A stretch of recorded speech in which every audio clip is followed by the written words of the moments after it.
Bernadette Moreas. I'm a teacher. I'm the eldest in the family of 2. I was diagnosed with sickle cell anemia when I was 3 years old at UTH. That's when my parents were told that I had sickle cell anemia. Mine is a sickle cell and thalassemia. My father is a carrier of thalassemia, which is more common in India, and my mother has the sickle cell trait. So I was born with sickle cell thalassemia. My brother doesn't have the trait. He has normal blood. Sickle cell is a genetic condition. Like I've said, for me, both my parents carry a gene that it's a mutation. Normal blood cells are round or like a shape like a donut, but for sickle cell, our cells are shaped like a banana or a sickle or a C shape. Now, because of that shape, normal blood cells flow easily through the veins, through the blood vessels, carrying oxygen to every part of the body. But for us, for a person who has sickle cell anemia, our blood cells are sticky, so they get stuck to each other, and this stickiness, it usually happens in the joints, and so you get pain, and sometimes the pain is so much that you get hospitalized. And then our blood cells, normal blood cells, live up to 120 days, but for sickle cell anemia, our blood cells die off between 10 and 20 days. This causes anemia, and it can be life-threatening for us. The pain varies.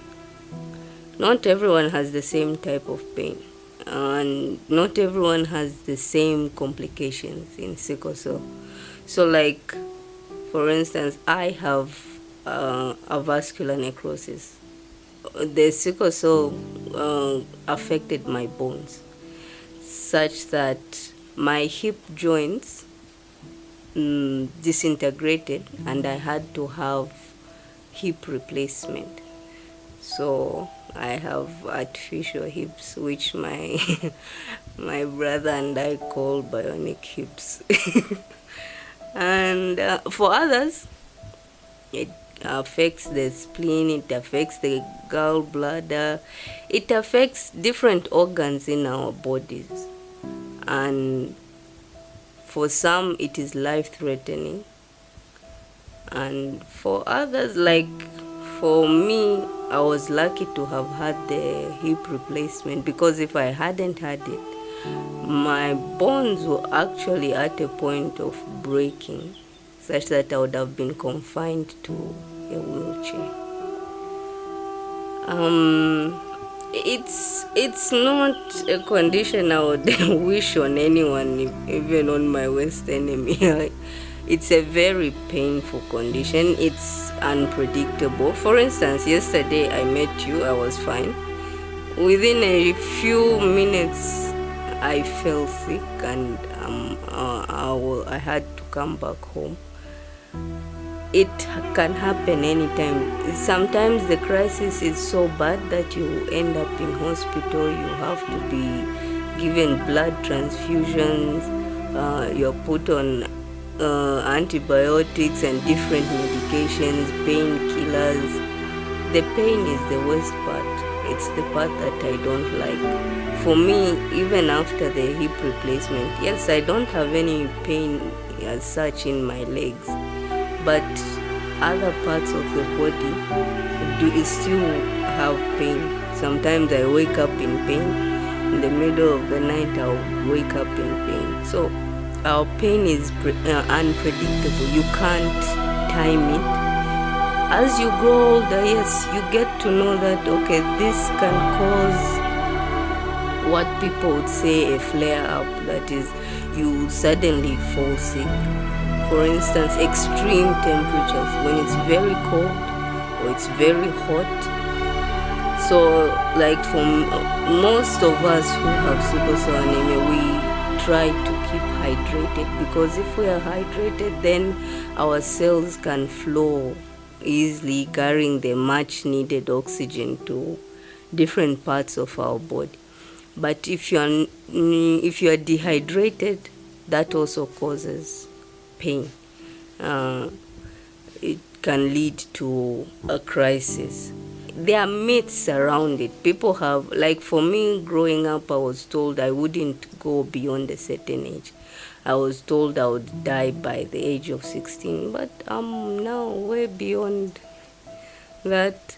I've managed to get an education, and I've already mentioned I'm a teacher in Kawambo. So I think for me, I have busted a lot of myths that surround sickle cell anemia. Nowadays, with better health care, people with sickle cell anemia are living long. They're even getting married. They're even having children. Yes, it's dangerous. Especially the childbearing part is a bit dangerous, and it needs a lot of care. But with proper health care, people are having 1 or 2 children, even 3. For me, my work environment, I've found that the people I work with understand my condition. They have accepted me. They don't really judge me because of my condition. But then I have also noticed that I am sidelined for certain positions. You'll find where someone in a higher position will tell you, no, we can't give you this promotion because you won't manage. Which for me I feel is a bit unfair, because teaching itself is very challenging. But because I have to stand in class, I have to walk around the class, which is very tiring. But if I'm sitting in an office, I'm sure I can manage it. So anyway, I'm taking it as it is. Some people accept my condition and they treat me just like anyone else, while others always treat me like I'm about to break or something like that. My parents have never treated me like I'm going to break or treat me in a different way. They've been very insistent on me taking my medicines, me eating, because I'm a person who has a very poor appetite. Me resting, because when I feel okay, I push myself more than I'm supposed to, which again backfires on me. But they don't treat me like an egg. They've always told me that I can do anything as long as I put my mind to it, which I try to do. It also has another aspect which I feel is not really looked into, and that is the mental health aspect. Because when you live a life where every day is a pain day, and you have to measure how much pain you have before you do something, it affects you mentally. And for me, I have gone through a lot of depression because I've met people who have judged me because of my sickle cell, which I didn't choose. I was just born with it. It affects me when people say there's that stigma around it. My worst experiences have been where relationships have ended because I have sickle cell anemia. And I think that has affected me a lot, because you look at yourself and you compare yourself to other people and you feel just as good as anyone else, so why should me having sickle cell anemia end a relationship? There's that when you have sickle cell anemia, there's delayed puberty. When I was 12, people my age were already developing breasts and hips and becoming women. I still looked like a 6-year-old or a 7-year-old. The delayed puberty, that affected my self-esteem, and I got teased a lot, and at times I was even bullied at school because I was weak, because of my small stature, my small appearance. So that affects the self-esteem. And then as you grow up, you get told, no, you will never get married because you have sickle cell anemia and things like that. But I've already said this. There are so many of us who have sickle cell anemia who are getting married and having children. For me, what I feel is, as long as you have a strong support system, people who are around you, like your family, who care about you, who are there for you, you can do anything.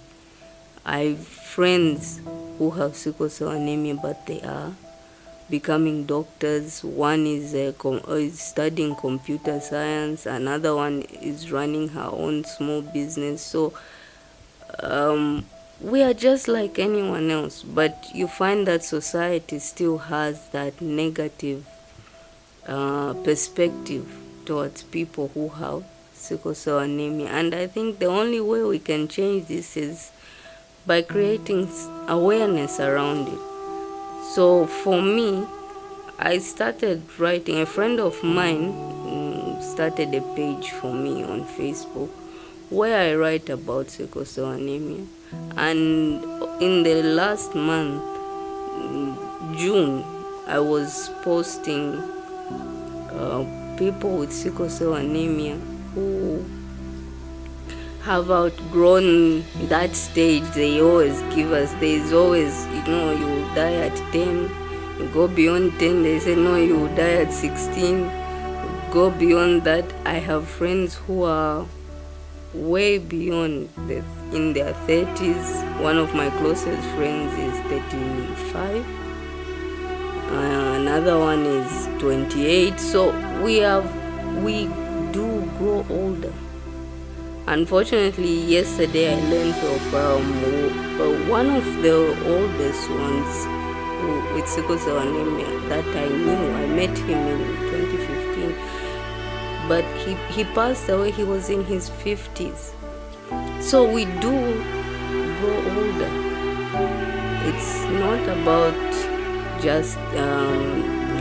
just because you have sickle cell anemia you're going to die early. We do live long, we do live full lives. Then, I'm not a sporty person. I enjoy sitting at home, reading books. As you can see, this house is full of books. I grew up, my father, anytime I was sick, he would bring me a book in bed, say, okay, I know you're not feeling well, but when you feel better, read this book.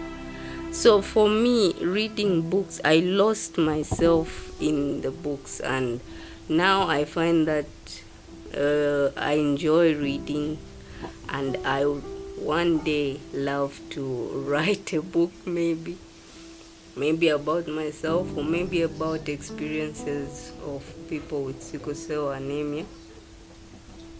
But for me, that is my favorite thing. I love books, and